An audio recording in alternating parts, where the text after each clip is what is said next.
A very warm welcome to everybody. Happy Saturday morning, and very good to see you on a Saturday morning on this particular PLB webinar. So if you have signed up for this webinar, I think you probably are somebody that is contemplating between upgrading to a private property or staying put at your current HDB property. And of course, if you have signed up for this webinar on a Saturday morning, I also presume that you are in the stage of exploration, because you might be thinking about this particular topic for a very long time, and maybe you're contemplating, is 2023 a right season to make this move?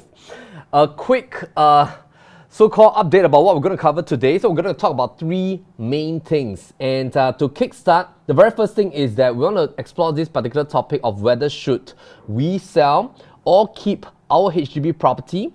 And secondly is that if let's say we have decided to upgrade from our current HDB apartment to a private property, be it a condominium or landed property or brand new launch property, then how can we do it safely in the current market conditions? Now, last but not least, that we want to talk about how to pick a good property for great capital appreciation. So my hope is that at the end of today's webinar, we can add value to you. And a quick disclaimer is that our webinar series is basically for knowledge sharing, as well as sharing my opinions in the market based on my 16 years of experience helping a lot of clients along the years in my real estate journey. So take note that property investment, as well as selling and purchasing a property, is a huge financial decision, as well as your family's decision. So do speak to relevant of your consultants to make this wise decision. And end of the day, of course, real estate is a very happy thing. New home is a happy thing, and you want to make sure that it is a cohesive family decision before you make any move. A quick update, our brand new webinar page is up and live on PropertyLimBrothers.com/webinars. So do head on to our webinars page to sign up for upcoming webinars. As mentioned in our last few webinars, we're going to do 23 webinars as well as seminars in this year. And why are we doing so many webinars is that we hope that through this series of education sharing, as well as discussion and Q&A, we can engage more together with you. And also thank you for following PropertyLimBrothers over the last many years. We have formed and formulated a new Q&A segment. So if you head on to our PropertyLimBrothers.com webinar page, at the very bottom, you're going to see the Q&A for the previous webinar series. So what we're going to do over at our webinars is that you can feel free to key in all your questions and Q&A in the chat box. Our team will tabulate all the questions, and then we'll answer the questions one shot, and we'll release this PDF document via sign-up emails, as well as publish it on a webinar page. So thank you for the questions. Keep the questions coming during the whole webinar session, and don't be shy, because my aspiration is that we hope to answer as many questions as we can. Of course, if you have any suggestion for the next few webinars topic, do let us know. Now, I want to dive straight into 7 key reasons of why some of our existing clients along the years, and of course I've been in real estate for 16 years, along my journey, I'm very thankful to have walked through the journey together with HDB homeowners, private property homeowners, landed homeowners, commercial property, multiple property investors, and I myself am a property investor as well. I have my first property was a HDB 4-room as well when I first got married at age 24. So I'm married very young. I have 4 children now, and of course through my entire journey, all the way from my HDB apartment to my current multiple property investment status, I've learned over the years of the mindset, and of course that has created a lot of empathy in terms of thinking process. And I think that through my past 16 years, I understand some of the struggles as well as the thinking process behind every different property owner. So whether you are owning a HDB property now for the past 10, 15 or 20 years, or maybe you are owning a condominium right now, maybe you're in the season that you're planning for a retirement because maybe you want to downgrade and downsize. I think that through my 16 years of experience, I've sort of understand much better. And of course, I'm still learning as well together with all of you.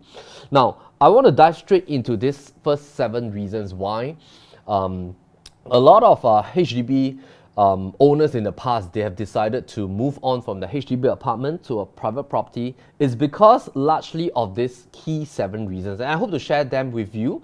And by sharing these 7 reasons, the second part is that we're going to move on also to some of the selection criteria, because I always believe that understanding macro will help us to make micro decisions. So in PLB, our methodology is to share the macro picture first in terms of the Singapore real estate landscape, and then we come to micro selection factors, and last but not least is how to pick the right property. And that is our approach, and we hope that you can benefit from here. Now, number one key reason why a lot of HDB homeowners, after fulfilling their MOP, whether it's the first or second property, and if they have the financial prudency ability to upgrade to a private property, why do they want to do that? Is because of the golden goose theory. Now, what is this?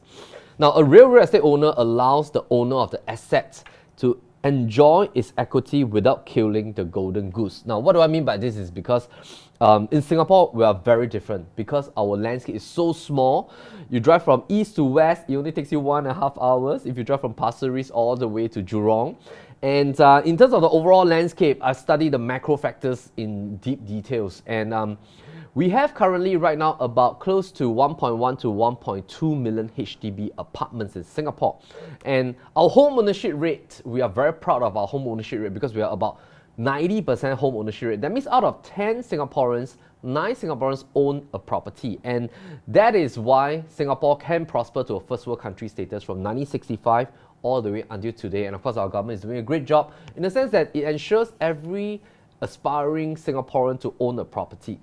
Our HDB property also has allowed and propelled healthy gains over the years. And of course, if let's say you started from a BTO apartment and your property hits its resale property status after you fulfill the MOP, if you have seen gains, and of course if you are doing well professionally together with your spouse, then a lot of them has successfully upgraded to condominiums in the OCR region. Some has moved into CCR region condos, and of course after a couple of years they might upgrade to a landed property. And of course usually the journey is that they will then upgrade, and in the last season, once their children grows up, they will most likely downgrade maybe back to a condominium from a landed, or maybe back to a HDB apartment. And of course, that is the usual pathway that we've seen. And why am I sharing with you this is because by right, a real estate allows its owner to enjoy the fruits of your assets without you having to sell it. So in, for example, in other countries without additional buyer stamp duty, most of the property investors' mindset is that they will buy the property, they will hold it, and then when the property appreciates, they extract value from the current property without selling it, and they reinvest into more properties in order to allow all their property portfolio to appreciate in tandem through time with inflation. So, but in Singapore it's a bit different because in order to enjoy the fruits of your assets when it has appreciated, you will definitely need to sell the property. And that is what I mean by killing the golden goose. And of course, we have all gotten used to it because we have additional buyer stamp duty, we have a lot of cooling measures in place. And let's have a look at this example. So this is an example of a BTO in Canberra, 3-room property that has started for sale at 187,000 to a first-hand owner that has successfully bid for the BTO. And after about 4 years later, they collected their keys, and the moment once they collected their keys, you have to fulfill a 5 years MOP.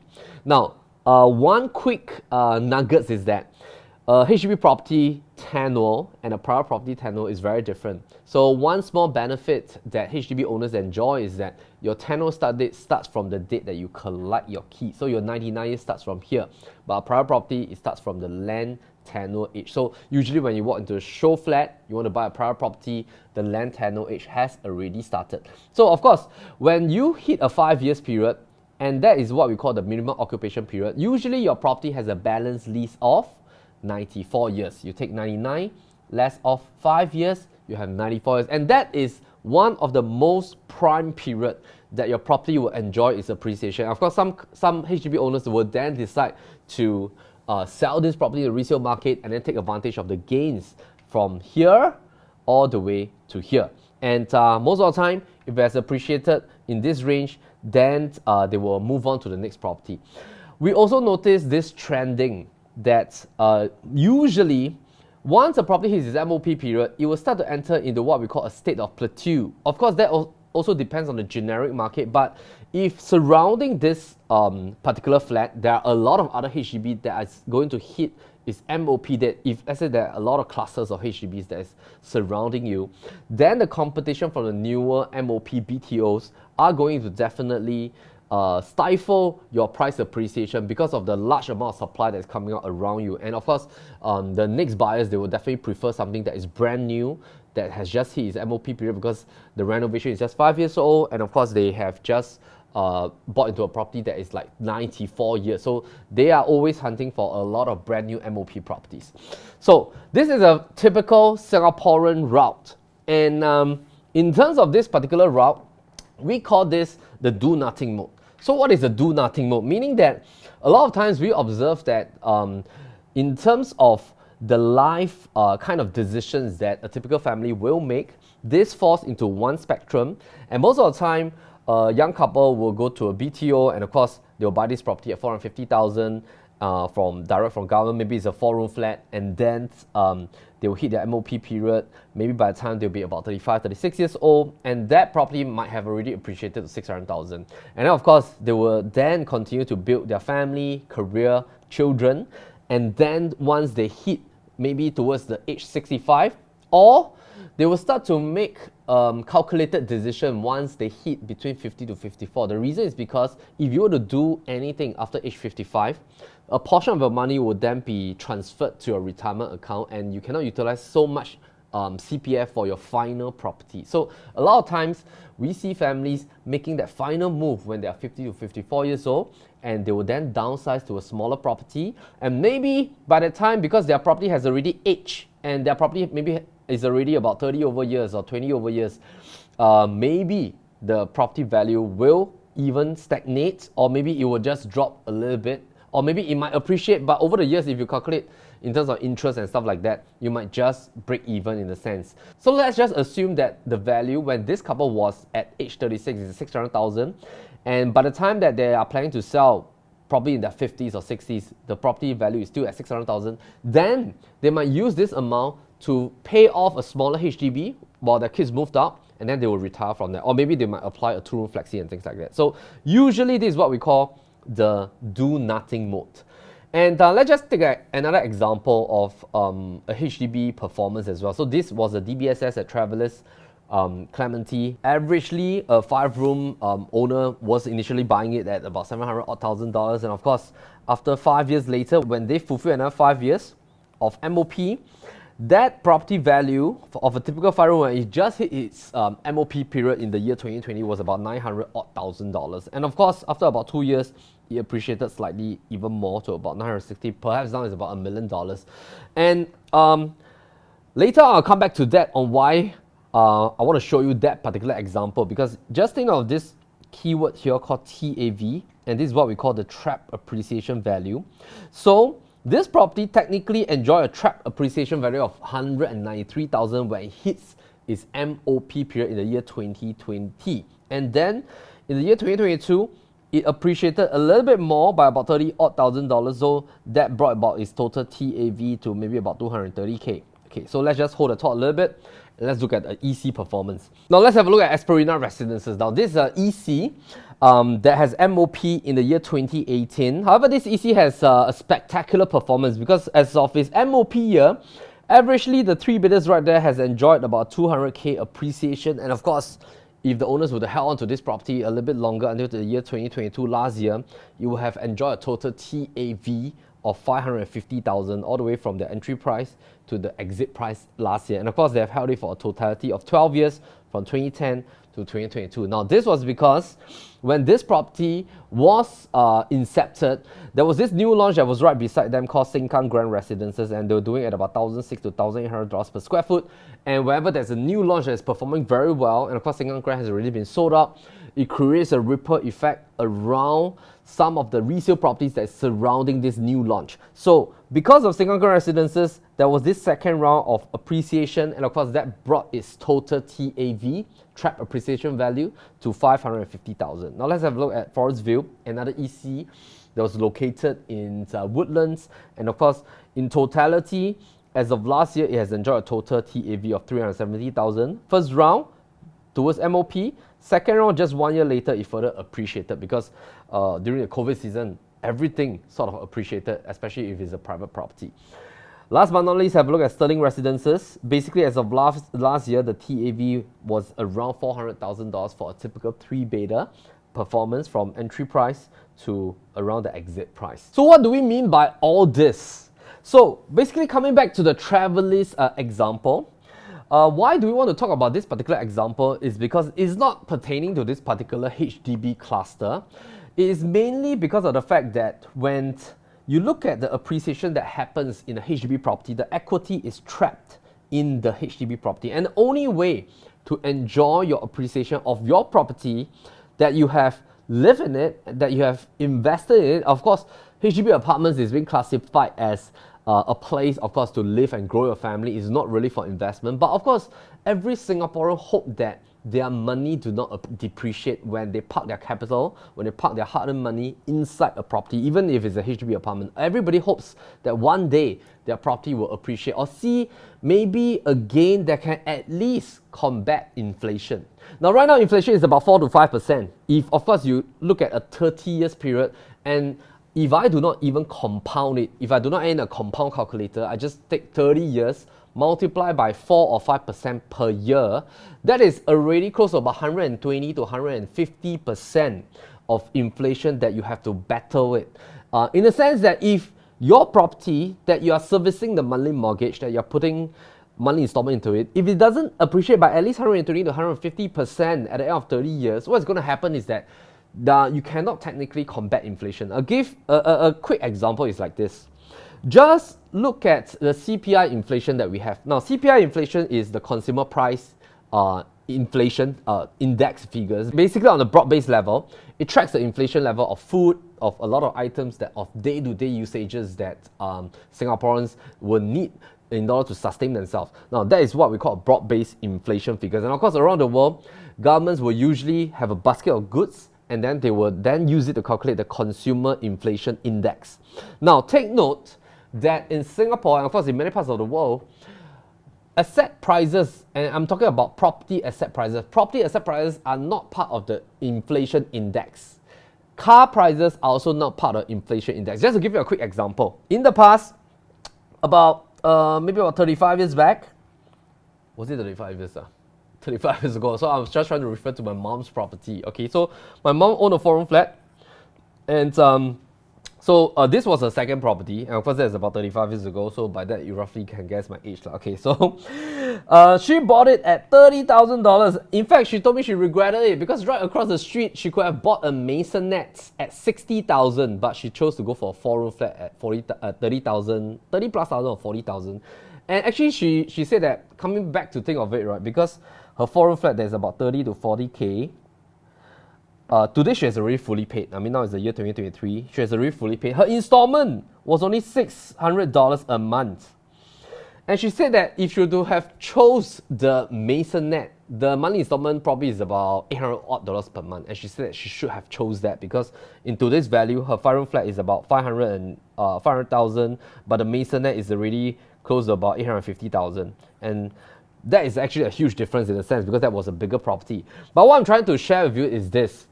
This is an example of what we call a real and nominal value. Meaning that if my mom had not bought that property 35 years ago at $30,000, basically if she didn't buy that property at $30,000, her $30,000 today in the bank, which is 35 years later, will still appear as $30,000. And that is what we call the nominal value. Nominal value remains the same. Your bank account has 30,000 last time.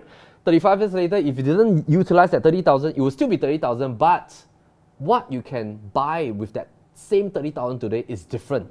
Because with that same 30,000 today, you cannot buy back the 4-room flat that she could have bought last time. And that is what we call a real value. So her real value of her 30,000 has depreciated because these two components, these two kind of goods, which is firstly a real estate in Singapore and your transportation, basically your car, is basically not counted into the CPI inflation index, and this is separated out of the index. So when you look at that, because your car and as well as your property is two fundamental, very important kind of thing that a lot of people want to have in their lifespan. And of course, if you can understand this concept, then you roughly get where we're going on, because the next thing that I'm going to talk about is called asset inflation. And thus, HDB suffers from a plateau effect and a trapped equity effect, because coming back to that model over here, this amount cannot be released because it's being trapped in the property, and the only way to release it is by selling it. So a quick disclaimer, a second disclaimer basically is to share that we are not against holding on to a HDB apartment, because HDB apartment will recognize the fact that this is the staple asset class in Singapore that has already brought about a lot of growth in Singapore. And of course, we only will want to talk about this when you have done your financial prudency check. So if, let's say, you happen to be in a current stage that you have a stable income, you have a stable employment, you have a stable business, and then basically you have some level of savings, and of course your property has seen some level of appreciation, and you think that you're in a comfortable position after doing financial prudency check, after checking your in-principle approval with the bank, and you actually have the ability to upgrade to, let's say, a landed property or condominium, but you're just thinking about this thing right now. And then if you're in that current stage, then this webinar is for you. So we're not trying to do a hard push that you should definitely sell a HDB and then force yourself in the private property. No, this is not the main logic that we're in, because end of the day, the most important thing is that you must make sure that you have done your financial prudency check. We'll talk about that later. Now, second reason, and then everything will link up at the end of the 7 reasons. Basically, supply risk. There is, of course, supply risk when we talk about HDB. Why is there supply risk? Is because HDB apartments forms 1.2 million in terms of quantity and housing stock in the entire island. Condominiums form about 340,000, landed properties 73,000. Later there will be a chart to share with you. Now, when you look at this, this was the latest news that came out. Now, of course, HDB, they are going to ramp up about 150 projects. We're talking about projects, we're not talking about units. And of course, by a project, it means like a cluster of maybe 8 to 10 towers, or maybe 6 to 8 towers of HDB properties right there. And there's going to be 150 by the year 2025. This was to answer the delay in construction that happened during COVID. And of course, a lot of people wanted to bid for BTO. There was a lot of debate about this, asking HDB about, what is the cost of the land, and of course, construction costs and all that in Parliament. And of course, we don't want to go into that. But main thing is that HDB is going to satisfy demand.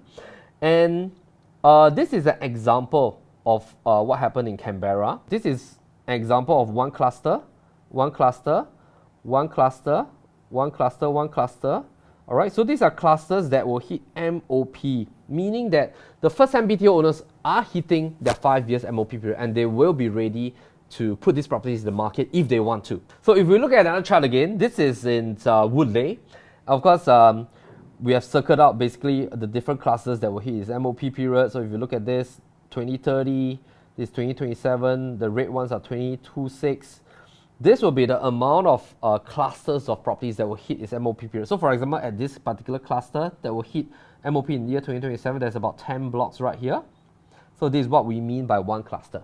So this is basically what we call a supply kind of thing that you might want to take note of.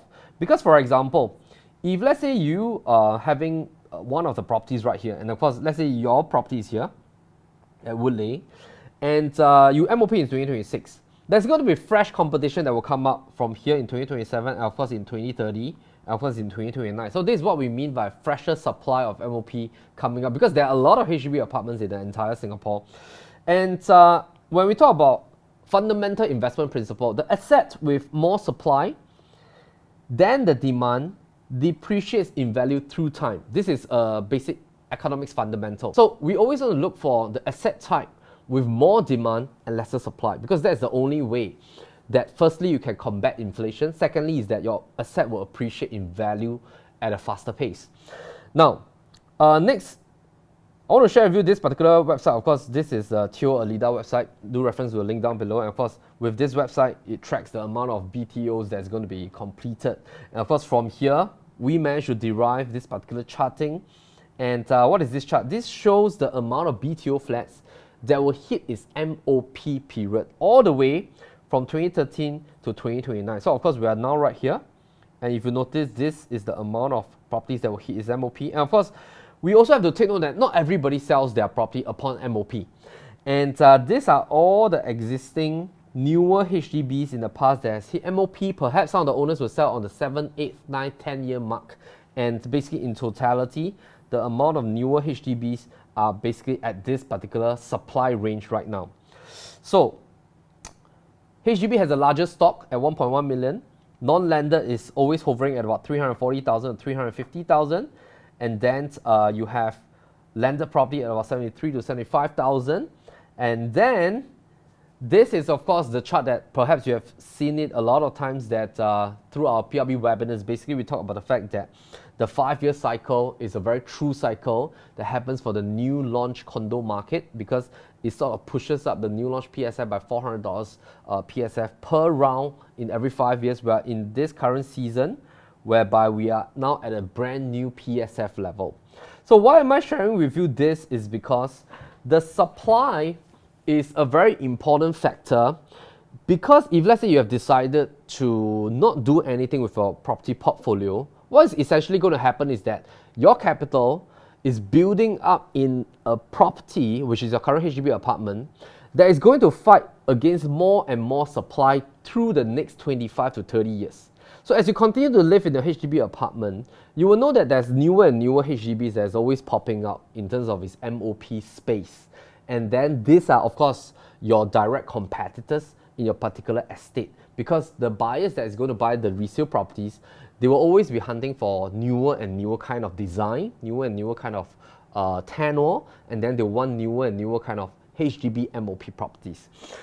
And for HDB owners, basically the biggest competitor is that HDB keeps having the need to build more and more BTOs. And of course, our government is doing a great job at controlling supply, but they will always have to keep building new BTOs to satisfy demand.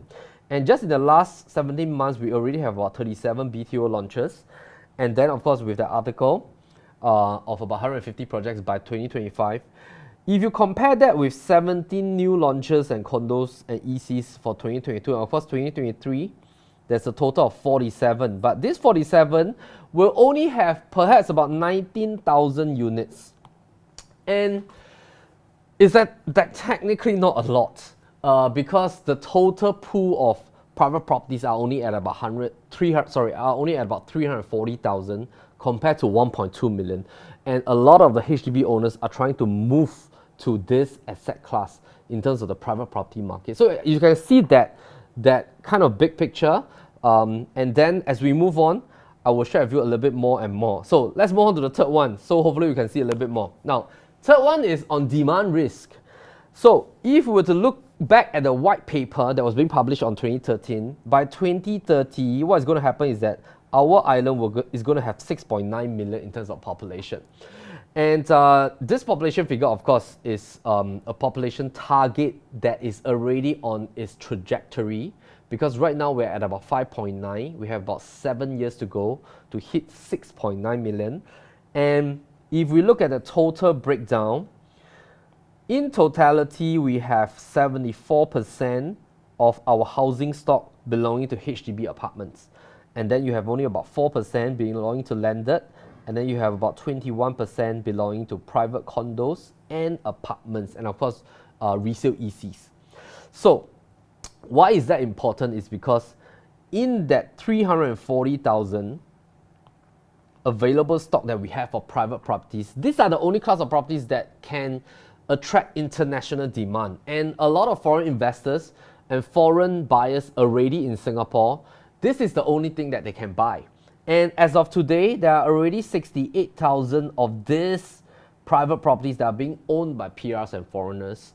And there are about 262,000 currently being owned by Singaporeans. Now, why am I sharing with you this is because if you understand this, you will realize that because of the fact that private properties attracts international demand, this is the only thing that foreign investors can park their capital in in terms of a real estate asset investment. They cannot buy a landed property unless it's Sentosa. They cannot buy a HDB unless they marry a Singaporean, or unless two PRs are married and both PRs have PR status in terms of his blue IC status for 3 years or more.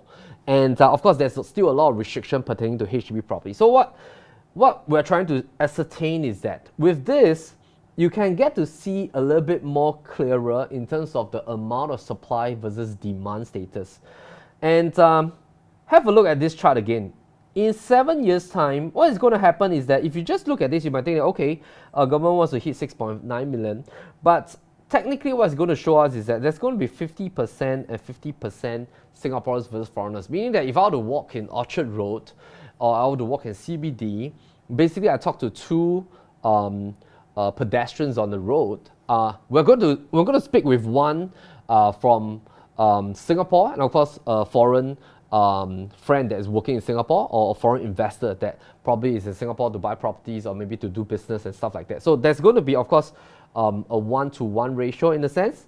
And of course, we also have to put in a kicker that not all foreign non-residents are going to buy properties. Some of them are going to rent.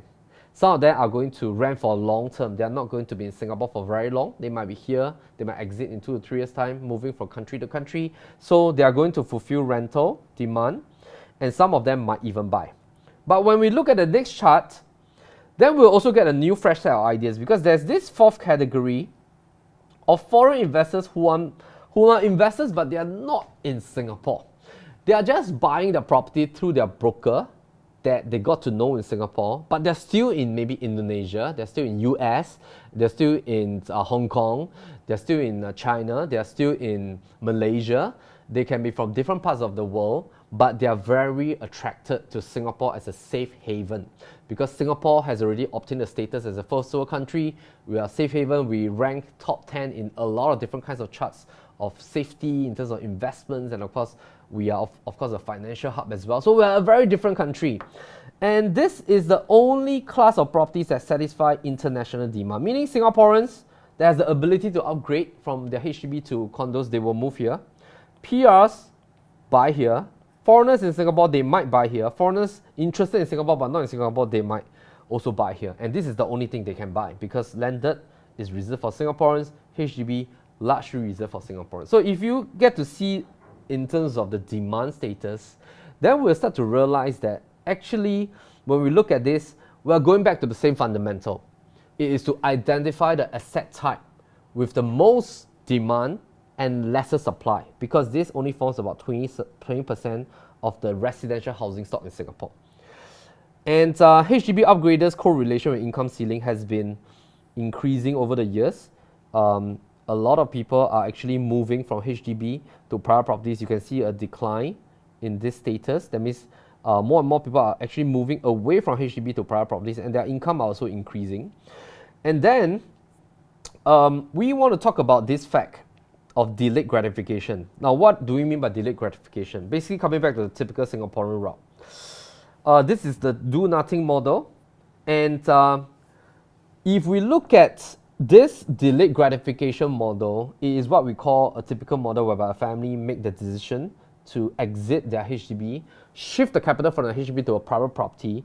And typically, let's say example, the same couple decides to shift from age 66 to make a decision to move to a condominium by the time they're age 37, and let's say they sell off their 600k property, they get into an OCR 3-bedder at 1.5 million, a resale property, because OCR new launch right now is already 2.1, 2.2 million. You cannot get anything at this range. Let's say this is a resale property in the OCR area.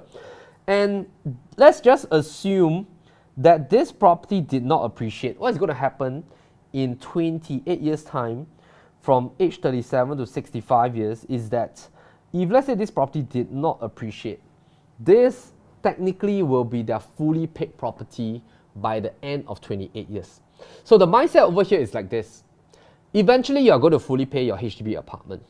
But some families, they think differently. Because if let's say they were to shift their current capital and profit margin from the HDB to a private, eventually, they are also going to fully pay their private condominium.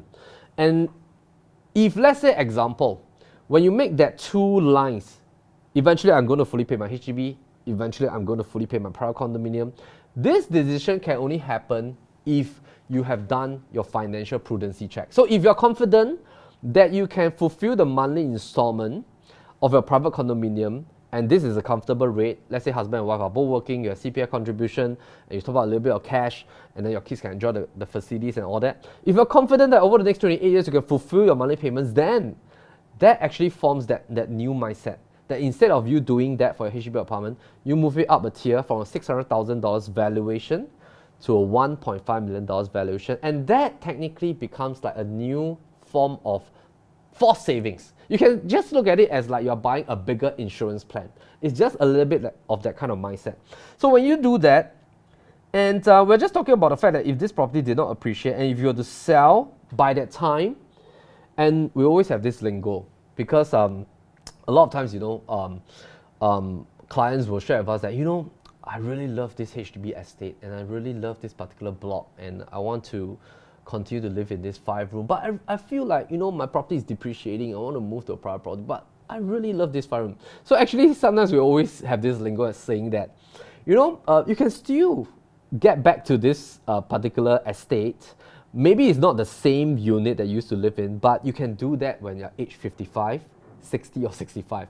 So by the time your private property is fully paid, you can still take that $1.5 million, because by the time there's no more loan, 1.5 million, everything will be in cash and CPF. You can still fully pay the same HDB 5-room that you used to live in that same estate.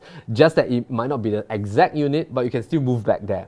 So it's just on whether do you want to continue to live in a 5-room, or you can come back to the 5-room later on, if that is going to be your plan. Rather than you living your asset, your capital in a $600,000 property, it might depreciate to 500 over thousand, and then you have to move and downsize to maybe a 2 or 3-room flat later on. But with this move, if you're confident of your monthly payments, then basically this allows you a chance to even move back to the same HDB, but you still have a $900,000 for retirement.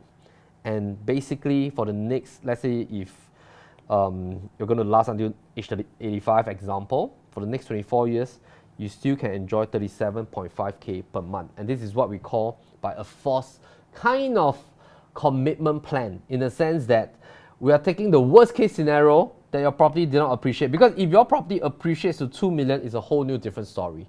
You can pay off your HDB at 600,000, you have 1.4 million left for retirement. And that is what exactly a lot of homeowners are actually doing. And that's how they strategize their thinking, in a sense. Of course, there's also expansion model that we've heard of, and some clients, of course, if they have the financial ability, both husband and wife are doing well, they might then maybe get a smaller unit to rent out and then get a 3-bedder to stay. And of course, at the end of the day, if both properties appreciates, or maybe even if they will just maintain in value, they have a higher asset value at the end of the day and more for retirement, compared to maybe doing nothing till they're age 58. Now, I want to talk about this key difference as well, because there's a key fundamental difference between the passive model as well as what we call a protecting capital model. Okay, of course, take note that this example was an old example. The interest rate right now is about 3.88%. However, if you were to stretch over 25 years, look at our past history, in Singapore history, averagely is about 2%, 2.5%, sometimes it's 1 point something percent. So let's just take this as a hypothetical example. This HDB apartment, of course, at 500,000, if you look at bank loan and HDB loan, basically this is the breakdown. And we always have to look at our monthly mortgage as a P&I component. P means the principal that you're saving into your property, which will be released to you at the end of the day. I means the interest that you're paying to the bank. If let's say you're getting a condominium, of course, there's also a P&I component. And of course, most of the time, we want to look at what is this I component in comparison with the I component that you are paying in your current property. So that's how you make a fundamental key difference. And of course, this I component can change when interest rate change. If interest rates were to be higher now, you pay more interest to the bank. If interest rates are lower, you pay lesser interest to the bank. But most importantly is that there is a P that is much higher that you're saving into your particular property, which is why at the end of 28, 30 or 30 odd years, basically, if let's say you do refinance and stuff like that, At the end of that period that you have fully paid your property, the P will be released to you one shot when you sell. And that is a form of forced savings. That's what we call a forced commitment. It's called a disciplined mindset. And basically, if let's say you have the ability, then this will work for you. Now, there's various models. Sometimes you might be contemplating, hey, should I keep my HDB? And then even though I'm doing better, I want to use my additional fund to invest in a dividend stock. Now, take note that if you want to invest in a dividend stock, or maybe you want to invest in a portfolio, the compounding effect will kick in provided you have the discipline not to touch the investment for the next 20 or 30 years. Because take note that the compound interest will only kick in towards the tail end. And the moment you do not fulfill the monthly dollar cost averaging investment into the particular fund, you lose the compound effect. And you cannot extract out the capital halfway. So this is very similar to buying like an endowment plan or buying an insurance product. And usually when you see that benefits table, you will see that you will only break even towards the end. And this is the same example because this is what we call a compound calculator. So if let's say you manage to hold it for a long period of time, then you will get to enjoy the compound interest that is being earned on a 4% fund. And of course, that works as well. But take note, what we're trying to reference is the fact that if, let's say, you were to shift your current profit that you have made in the HDB apartment and then you shift it to a private property, there is a lot of things that is unquantifiable. Number one, your property might appreciate. Number two, you do not have to stay in the private property for a very long period of time. You can sell the property after 3 years, after 5 years, after 8 or 10 years. There's always flexibility to exit. And your property sometimes will appreciate, for example, like the case of Esperina Residences where we've seen, it appreciated when it hits its MOP, and even after 3 to 5 years, it still continued to appreciate because of what has happened in the surrounding region. So you don't have to hold your property for the next 25 to 30 years. You can technically sell it at the 10-year mark. You want to move back to a HDB, it can also be done. So there's various ways of looking at this in terms of different kinds of perspective.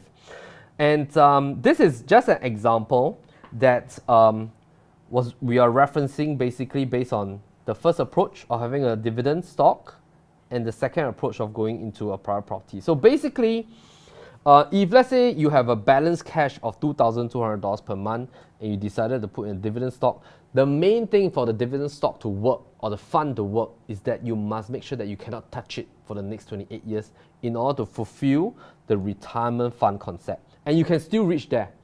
However, by the time you reach there, sometimes we're just thinking, you know, hey, I worked so hard for all my years, but I cannot enjoy my fruit.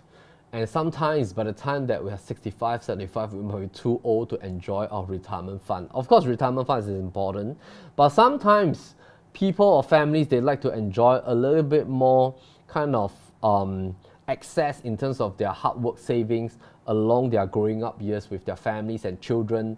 Like maybe you're in your 40s, you want a little bit more fun for traveling, you want a little bit of funding to purchase something else, but you cannot enjoy the fruits of your labor because a lot of your money is being trapped in funds like this, which technically it combats inflation. It has compounding theory to combat inflation as well. But this is basically another mindset that homeowners have, in the sense that they are living in a property that fights against inflation, and at the same time it has a chance of appreciation over the next 20, 25 or 30 years. And it still gives them flexibility to exit. They can exit when you appreciate to 1.8 million, they can exit when it becomes $2 million. They don't have to wait until the end. Now, next, instant gratification. And I think a lot of you might be interested in this because I've been talking about trap appreciation value. Please pardon my typo here. It's supposed to be TAV, not TAU. And then when we look at this, this is an example of the flexibility of owning a private property. And that was what I was trying to ascertain on the fact that when you have a private property like a condominium, an executive condominium or landed property, you do not have to kill the golden goose. Because if your property is performing, you enjoy living in it, you don't have to sell it. You don't have to disrupt your kids' so-called comfort level living in the property that they have been growing up in. You can continue to enjoy the property, but you can extract the value. And why is this possible? Is because this is a private property. It's not bounded by policies under the HDB property. HDB property is mainly for stay, to live in, to build out a family, but private property is also a form of investment. So for example, let's say you own a Sterling Residences. You bought it at $1.75 million when it was launched, and then when it TOP last year, the appreciation in terms of valuation, and you call your banker, and your banker says, oh, your particular unit has already appreciated to 2.1 over million. Of course, as this time of filming at 2023 is already 2.2 plus million dollars, you can technically apply to the same bank for refinance, at the same time for fresh rates, and at the same time you can apply for equity term arrangement to extract 75% of the value. Of course, there's a calculation method here in terms of the amount that you can extract, because you need to take into consideration the CPF that you put in. That's for another whole topic together. But what I'm trying to ascertain is that you don't have to sell this property, but you can enjoy the appreciation while you're still living in it. And then when you look at this particular EC, similarly, you can also extract its value without selling it. And of course, what you're going to do with the value that you extracted, basically you can use it for your personal use, you can continue to live into the bank, you can use it to invest in some other funds. And of course, what we're trying to ascertain is that this is an example that you do not have to wait until the end, until you're age 65 to sell the property. Then you can enjoy the value. You can actually enjoy the value now if you choose to do that, provided your property appreciated. And of course, take note that this kind of equity arrangement, it will definitely have a slight increment in your monthly mortgage. Of course, that's a whole new topic together that we'll talk about in one of the webinars during this entire year. So, an asset that allows the owner to enjoy its equity without selling, it gives the owner more opportunities to invest in other assets. And of course, an asset with trapped equity kind of characteristics, it restricts the opportunities for you to buy and invest in more properties. And last but not least is also that if you purchase the property with lesser supply and more demand, this is what is going to happen. If you look at a typical condominium performance here, and this is in the RCR zoning, because this is a very old property right now, it's balanced 59 years. It continues to appreciate even though of its old age. And these are both 99 years property. And of course, when you talk about freehold properties, these are landed, then of course the performance is drastically different. And compared to a HDB apartment and a BTO apartment, of course, if you look at the level or appreciation jump, is very different. Now, why is that so? It has a lot to do with demand and supply. It has a lot to do with the fact that there's only a limited pool of such properties in Singapore, plus the fact that it's opening up to international demand. Thus, last but not least, we want to move on to the policy risks, and then I will move on to how to select some properties that maybe you might be interested in. Firstly, cooling measures has changed the entire landscape in Singapore. The cooling measures, even though it has 13 rounds of all these red dots here, we have about 13 rounds or 14 rounds of cooling measures, but our price still increased over the past 3 years. That's from 2020 until now. Why is that so? Of course, partially because of quantitative easing that's happening in central banks around the world. Number two, COVID has changed a lot of behaviors, but also the cooling measures has sort of changed our behavior in the sense that the price now becomes more sticky, in the sense that it became more stable. So firstly, we have the 3-year seller stamp duty. So a lot of private property owners, when they bought, they already know they cannot sell within 3 years. That actually elongates the holding power and holding period that a private property owner will have. So that technically removes speculators from the market. Most people buy to stay, to invest over the long term. Secondly, to buy a private property, you need to put in 25% down payment. You can only loan 75% from the bank. And thirdly is that when you want to loan 75% from the bank, you must make sure that you fulfill your TDSR, financial prudency check with the bank. So with all these 3 factors in line, basically it shapes the mindset of a property investor that this kind of investment is for stability, it's a mid to long-term investment. I'm not in to buy today and sell tomorrow. So there's no speculators technically in the market, because 25% down payment of a $2 million property is already $500,000. So this investor in the first place already have a level of spare investment resource to put into this property. And then if you look at even the first-hand buyers, if let's say they're buying a $1.5 million property, a 25% down payment is also easily close to already about $400,000 in terms of 25%, and then of course you have to plus the buyer's stamp duty, which is now in between 4 to 6%. So in totality, a buyer will have to have at least 30% of the total property value before they can buy a property. So that technically also shapes the entire mindset that for private property, landed property, the buyers and the existing owners that are currently owning the properties, they have higher holding power in a sense. And why is it important is because when an asset class is being owned by more people with better holding power, the asset class becomes stronger. There's technically no fire sale. There's not much auction sale. People do not fire sale their property easily. When the market is not doing well, they will just hold their property. They will not do anything. And then if we were to look at this next chart, basically, this chart actually shows us that 5-year cycle again. And why do I want to show this is because of this portion here, that we are in the new 5-year season. And this is a very important understanding. Of course, if you have missed our last webinar that we talked about the new launch price performance, we're also going to do another round to talk about private properties in the upcoming webinar. So do remember to register for that. But let's talk about this. Just now I mentioned about TDSR. And one fundamental difference is that HDB properties and private property are doing at a very different level. What is a different level? In the sense that when you own a HDB apartment, your potential buyer that can buy your HDB apartment, they are restricted with an MSR kind of calculation for their loan affordability. So this is a stricter rule because it means that if somebody earns $10,000 and they want to qualify for a bank loan to buy a HDB, they can only be considered for about 30% of this income, less of their monthly commitments for other things. TDSR basically is now at 55%, and this applies for condos and landed properties, and of course this applies for HDB. Now that is of course one of the key policies that our government has placed in back in the days of around 2013.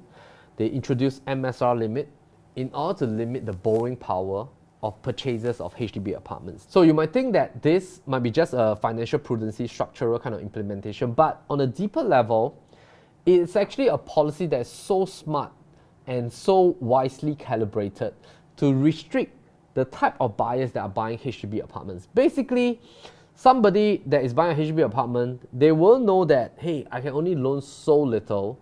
That is why when they make an offer for HDB property, they are also restricted by the loan amount, because the loan amount technically restricts the total quantum that you can pay for a HDB property, and that sort of controls the HDB price movement over the years ever since 2013 until now. So this buying power shapes the buying affordability of the current demand in the market. And of course, this has a higher borrowing power, and thus it also shapes the demand in the market for condominiums and landed. MSR is basically quite a permanent rule. And of course, since 2013, a lot of people has already realized that the HDB flat will depreciate through time. And of course, this is of course a new realization that happened in the year 2013, that everybody started to realize that, hey, it doesn't mean that my HDB will appreciate over the years. It will turn to zero when it becomes zero. Just like all 99 years property, basically they turn to zero the time that the lease runs out. The only key fundamental difference, of course, is that when you look at a private property, of course, Singapore is still young. We started from 1965. Some of the properties are basically having their balance lease of about 50 over years. Of course, there's one class of landed in Geylang that was already returned to SLA. Basically, it ran to zero and the valuation became zero. So of course, the strategy of owning a 99 years property is to take note of the ballast curve.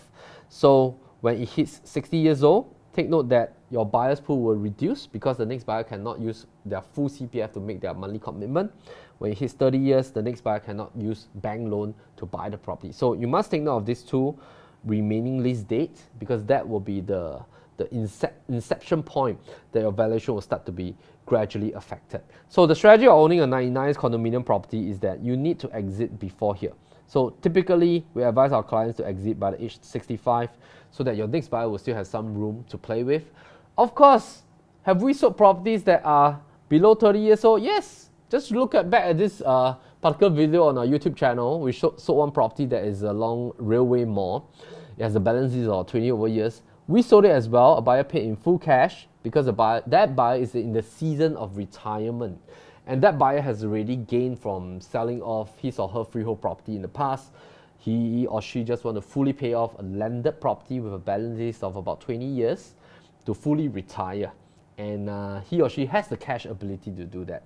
And they want to enjoy a big space at a low quantum price. So I would say that at every range, there will still be buyers for different types of properties at different types of leases. All right, last but not least, we want to answer this question. Is this a good time for us to upgrade from a HDB to a private property in this particular season? Just have a look at what has happened over the past 2 to 3 years ever since 2020. Of course, everybody didn't expect that HDB resale price would jump so quickly, record growth, and of course, that was partly because of the pandemic. Construction was delayed for BTO. A lot of people turned from BTO to resale properties, and of course, as private properties escalated in terms of increment in percentage gains over the past 2 to 3 years, the fallback is that people who cannot afford private properties, they fall back to bigger resale properties. So that was one of the key rationale why in the last couple of months there was a new rule implementation of a 15 months cooling period, because there was a record amount of $1 million HDB properties, basically from a lot of private property downgraders that maybe are in the season of retirement. They have properties sold off their private properties at about 2, 3, 4, 5 million, and then they pay off $1 odd million centralized prime HDB properties. There was also the introduction of PRH scheme, and also the latest round of 15 months cooling off period from selling a private property. If you are below the age of 55, you cannot buy a HDB. You can only do that after 15 months, and that has of course been because of the reasons that you are seeing on all these articles. It is because HDB price has risen too aggressively over the past 2 to 3 years. So before this bull run, this was the chart. So basically at this peak, 2013, that was the implementation of all the measures that we talked about just now. MSR limit, removal of the valuation report, so there's no more valuation report. Last time, before you sell a home, you have to apply for valuation report, and that gave rise to cash over valuation. Now, of course, even without the valuation report, there's still cash valuation in the market, but basically that caused about the onstart of this flattening. Of course, this was being propelled by higher condo prices as well as construction delays in BTO, and of course a lot of people fell back to the bigger HDB properties. And of course right now, at this tipping point, there are a lot of course new cooling measures that came out. So to ensure of course HDB remains affordable, and take note that HDB properties are the key fundamental property that a lot of Singaporeans get to enjoy, and thus our government puts in a lot of attention to make sure that it remains affordable, but at the same time is accessible by young couples, families, and of course Singaporeans themselves that wants to build families, and of course even single Singaporeans as well. So a lot of policy shifts are also always wrapping around this attention on HDB property. So why do we want to talk about all this is because there is a lot of policy attention of this, and with this, when of course you hold on to your HDB property, which is of course we mentioned a lot of disclaimer at the start already. So what I'm trying to ascertain is that the property that you're holding on to, and let's say if you're contemplating to move to a private property and you have the ability to do that, this property that you're holding on to will always have risks of policy changes. And policy changes, of course, the more policy changes are there for the particular type of property. Just to give you a fundamental example, the recent 15 months policy is a very direct kind of policy to restrict demand into the HDB resale property market. It technically reduces the amount of buyers pool that are selling their that are selling their private property. So now a typical private property owner, maybe at about 45 years old or 50 years old, that sold off their condominium, they cannot buy a HDB. They have to go and rent, and then after 15 months then they can buy. They might not want to pay the rental, they might not want to live with their parents. They might then go and buy another smaller or resale private property. Now that is the ripple effects that happen with every policy shift.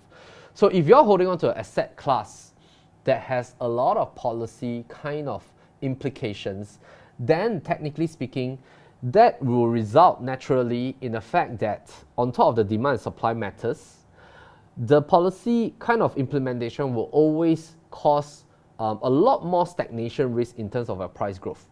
So this is something that we want to share with you. And of course, COVID, we talk about the fact that there's more demand in the resale market and stuff like that. But we want to quickly move on to our framework before we end today's webinar. So our framework basically is this very simple 5-step process. So along my past 16 years of experience, of course, with the inception of PropertyLimBrothers, we started our PropertyLimBrothers Media 6 years back, and of course last year, PRB Realty. Our team now, of course, we do a lot of consultation. I'll come to that at the end. Of course, there's some free downloads for you towards the end as well, at the end of this webinar, so do stay tuned. And there's this 5-step process that our consultants do with our clients. Firstly, direction, finance, time frame, micro selection factors using our moat analysis and our research tools, as well as the hunting for the correct asset, the correct entry price.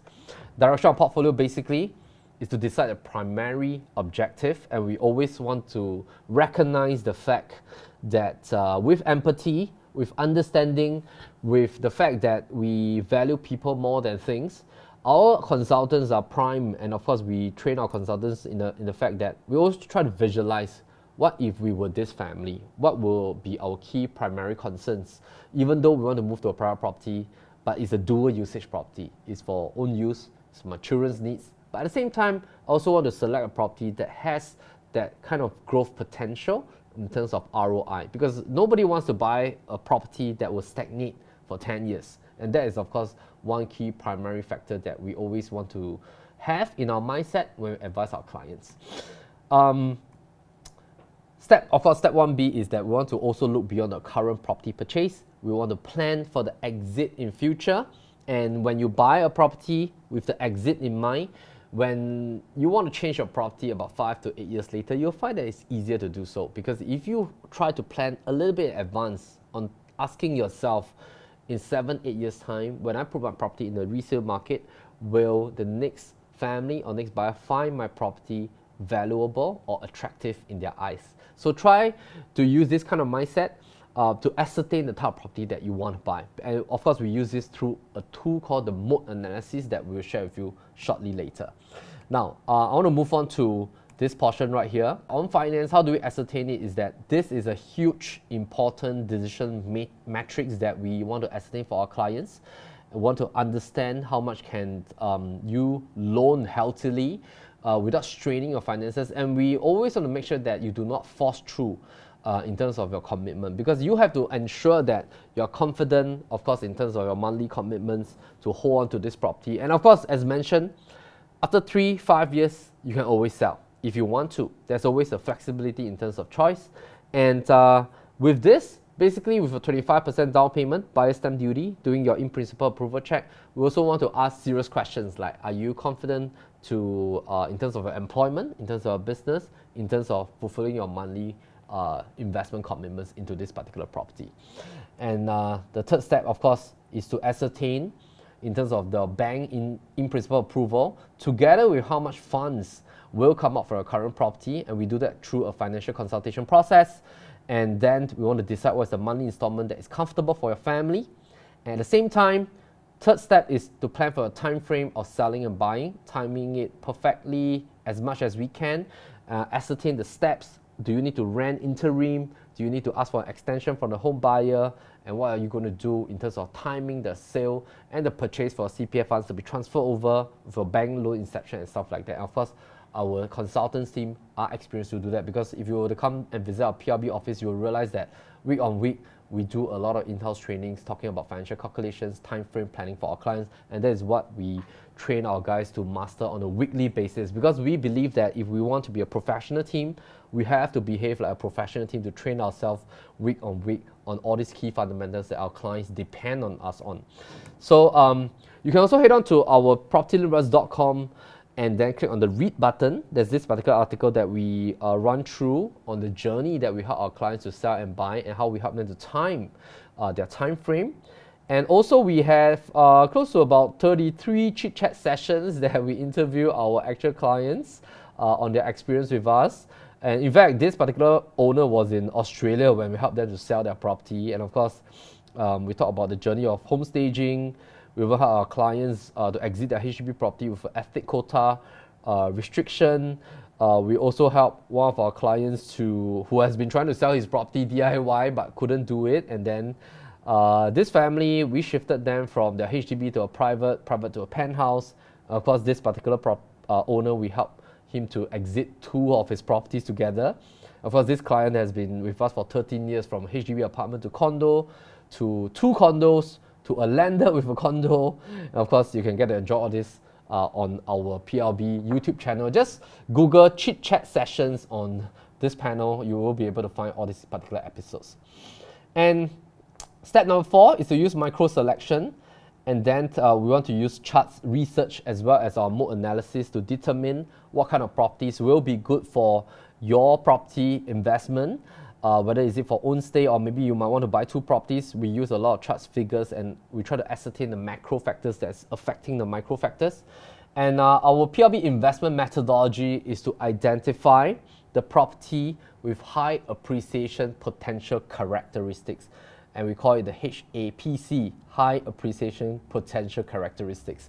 And then basically with our investment methodology of trifactor, mode analysis, micro-targeting, as well as disparity effect, that's how we sit down with our clients, run through mode analysis that has live feed API of all the condominiums to rank them based on scoring, and then to help our clients ascertain a particular region, particular district. Maybe you like these 5 condos, but you're just not sure what is the scoring and pros and cons. That's how we sit down and use mode analysis to analyze for our clients. And last but not least, we want to move on to the final methodology part, is that with our methodology that we're experts in selling homes using aggressive marketing, but our consultants are friendly because we work in a team. And then because of our focus on creative content over the years, we help our clients to achieve strong exit prices. And with our signature strategies, we also help them to move on to their next home. So do head on to our webinars page. Once again, it's on PropertyLimBrothers.com/webinars. And on that page, you will get to see all the upcoming webinars for you to sign up and for you to share the link with your friends as well. And thank you for supporting PropertyLimBrothers. We hope to see you on the next webinar. Meantime, take care.